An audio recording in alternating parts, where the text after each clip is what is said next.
Tentara Ukraina disebut memutuskan menyerah usai dijatuhi selebaran kertas peringatan dari Rusia.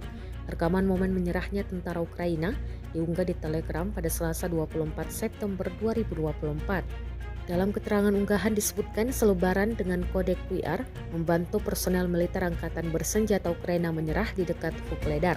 Dengan bantuan drone, kelompok pasukan Vostok Rusia sebelum menyerbu posisi tentara Ukraina menjatuhkan selebaran yang menyerukan penyerahan diri.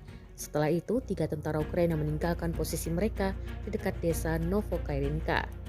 Saya menyarankan semua pemain di posisi lain untuk menyerah, kata salah satu tawanan perang angkatan bersenjata Ukraina bernama Alexander. В этих кадрах процесс сдачи в плен сразу 3 военнослужащих 58-й бригады ВСУ. Нашу листовку нашел Михаил. Говорит, что его насильно мобилизовали, обучили на медика, но отправили на убой. Когда приехал уже в подразделение, всем было пофиг, учился, не учился, научился, не научился. Сказали, надо им штурмовики, бери, дали автомат, иди штурмуйте позиции.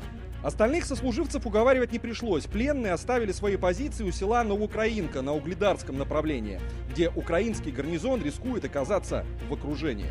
Воевать никто не хочет, умирать никто не хочет. Все хотят жить. Нас бросили как мясо, и им вообще на нас. Я советую всім пацанам, які там у нас на позиціях, щоб здавались. К нам тут хорошо относятся. Обещают, скоро будет обмен, обменяют нас. Download Tribun X sekarang, menghadirkan lokal menjadi Indonesia.